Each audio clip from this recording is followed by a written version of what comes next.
today I am telling you about something that helped me way more than I expected, and that is journaling. And I don't mean the dear diary, today I had breakfast kind of journaling. I am talking about the practice that has literally saved my life from bad decisions, from the mental fog, and repeating the same mistakes over and over again. And it's simply because whenever I have been consistent with journaling, life has just seemed to get a bit more clear. And then, in contrast, when I slack on it, I start to lose that communion with myself. So, in today's episode, I just wanted to share how powerful journaling can be for you. And I'm sort of using this analogy that it is a gym for your mind, whereby you can just, buff your mind up. So, I'll be telling you why journaling is the most powerful tool for your 5 to 9. And I hope you enjoy the show. So let's get right into the episode.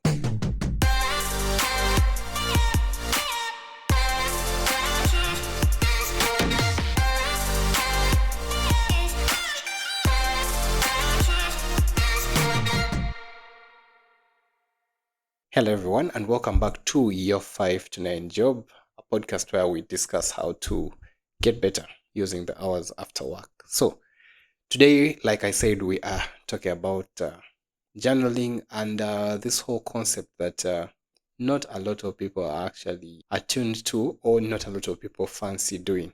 And even for those people that do it, most people journal like it's a record of events, just writing down something. Like it's something they just have to do.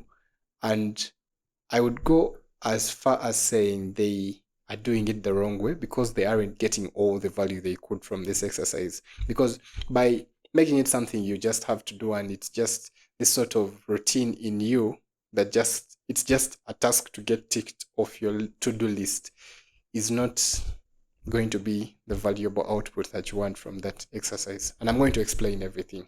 So personally, I think that journaling is a form of self-leadership.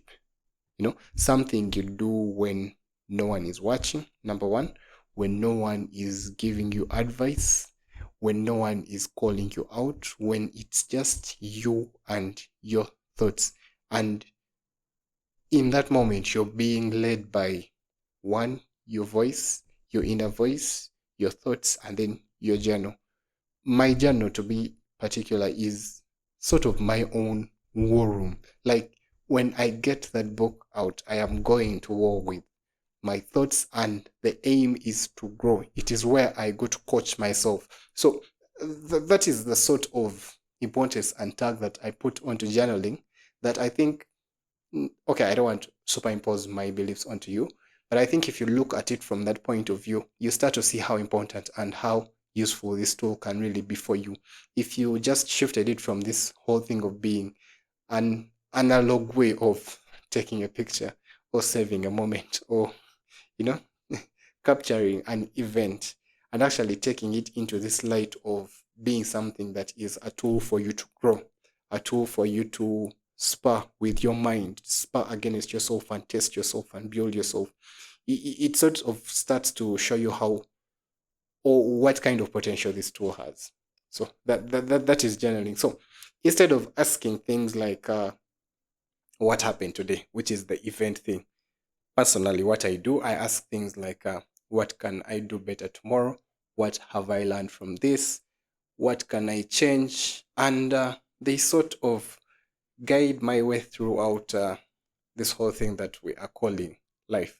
So I have been using a lot of analogies, but what I am doing is that I am writing about strategies, debating with myself, reviewing decisions, and then points of view, instead of just writing about what happened. That is also there, yes, but I go deeper. I go as far as to ask, why did I do that? How can I react better next time? Things like that. And I have a really conscious rule, by the way, that I should say I have a rule that I don't rant in my journal.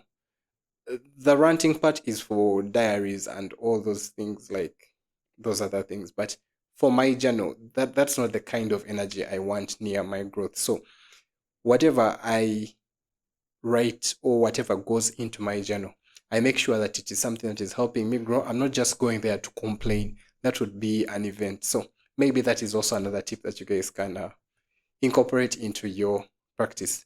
And I'm not superimposing, I'm just saying that's something I've seen works for me. And if you haven't yet been convinced, here are some really good reasons why journaling is really important, especially in today's world where one, social media decides what you care about. Like literally, the algorithm decides what you see, how often you see it, and it could influence your mood, it could influence your appetite, it could influence how you see yourself. Another thing is this external, I should not say criticism, but for example, your boss might call you something or try to define you by something, and then you see that as being your worth. You get it? That is also the world trying to superimpose its own beliefs on you.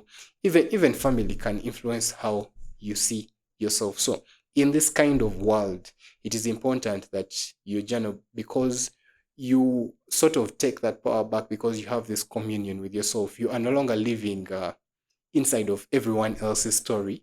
You are actually writing your own. I mean, literally, I could literally pick out bits and pieces and write a full autobiography. So that's also just an extra pack to all this. But anyway, your journal is the only space where your voice is not edited, where it is not doubted.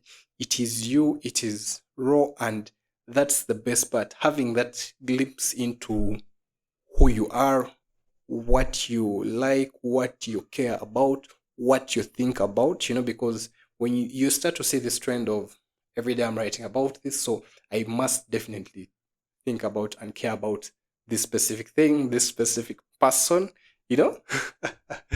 Yeah, what you want, this whole journey of life, you sort of document it and it is in your own voice. It is someone you can relate to because it is you. So just trust me that this is one of the biggest things I have learned coming into this, that it's just nice to see my thoughts and see my growth and then see where I was in life, where I was wrong, where I have changed, where I was right, because sometimes, you also need this positive reinforcement.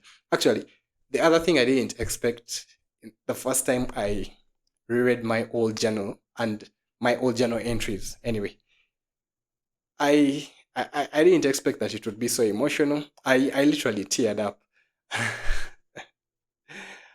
Not cried, you guys, not cried.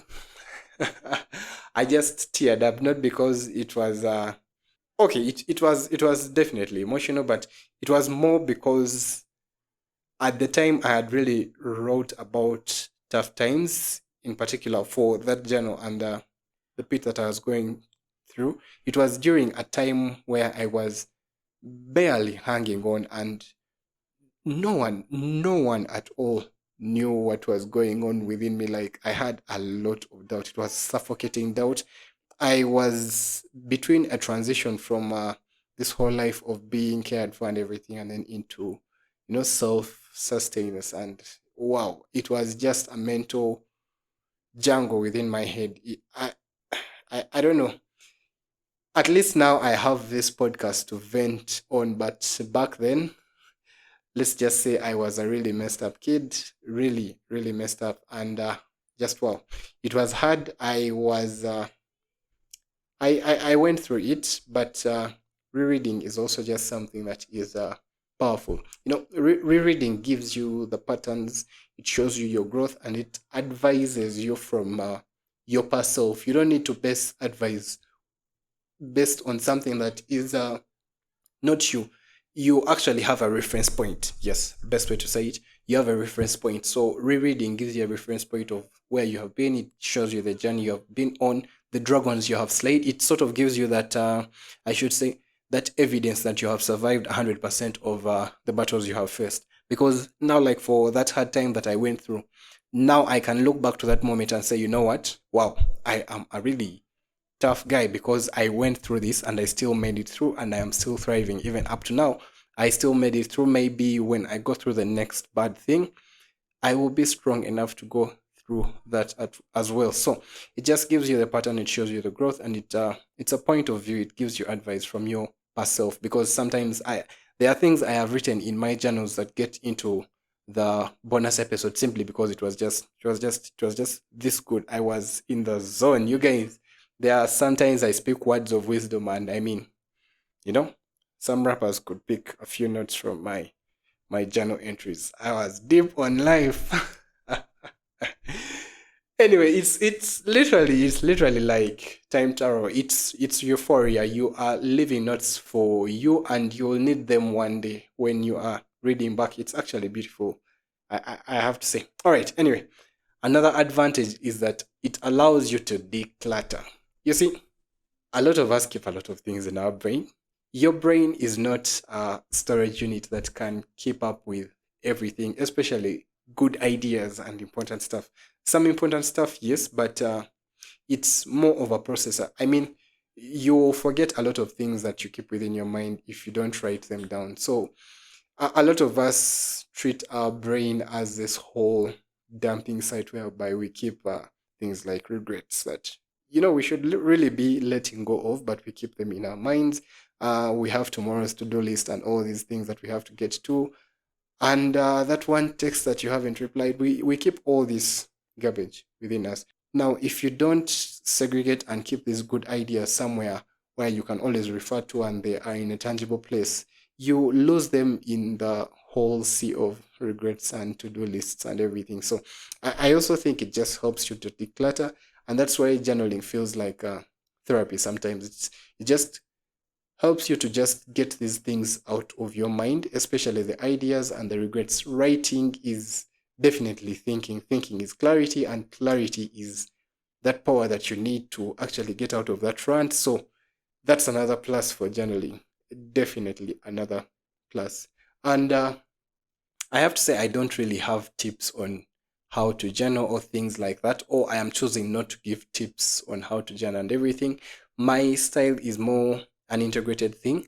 And I think that's what you guys should do as well. Try out what works for you, what has been recommended by others, and then work with that and see if it matches your style, your routine. You definitely don't need to copy anyone's style. But if you are looking for something to guide, you know, you and be some sort of reference, I can definitely point you in a few plausible directions. I have two, and just because those are the ones I have really looked up to. So the first one is Jim Rohn. I really like his style. It's more of starting by designing the life that you want, because, okay, he has this whole talk on YouTube. I think it's in three parts, and it's really long, you guys. You have to like dedicate like a day.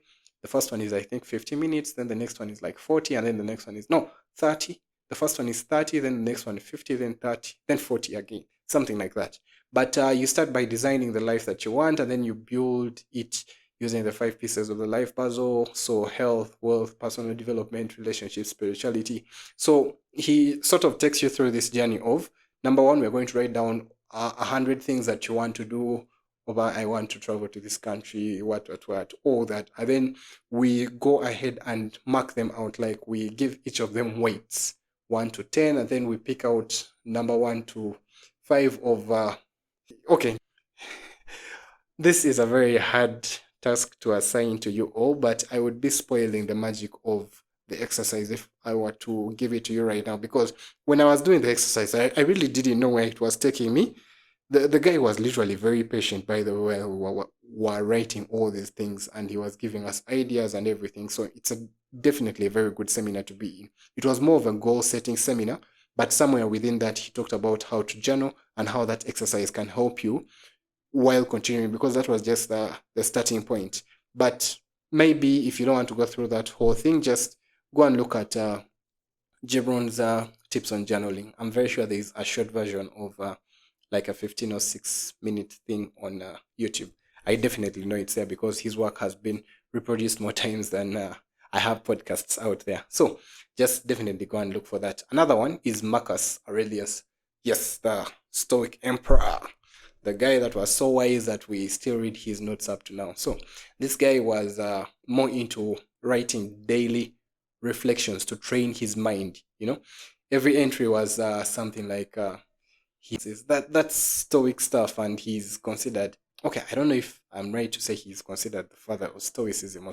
Took that notion forward. So I hope that those two can guide you. But there are so many guys out there. Clark Kegley has a very good one whereby he has one journal and then he divides it into six, I should say, categories. Okay, not categories, but let me say if the journal has 100 pages, he divides it by six. So the first 20 are for this. Okay, not first 20, but I think like first 16 are for this, second 16 are for that. So if the categories are work, then life, then business, things like that. So you divide them.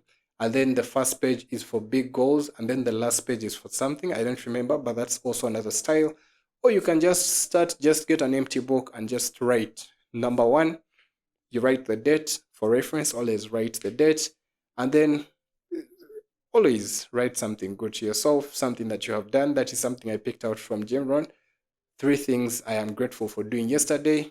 3 things I wish I could have done yesterday. So he started that goal setting thing by saying 3 things I am happy I did. So that is something I incorporated into my style. But you guys can literally go wild. Pick out one thing that works for you. Pick out 10 things that work for you. As long as it becomes a habit that you do every day, it doesn't matter how you do it, as long as it works for you and it, let me say, works for your growth. And yeah, the goal is the same.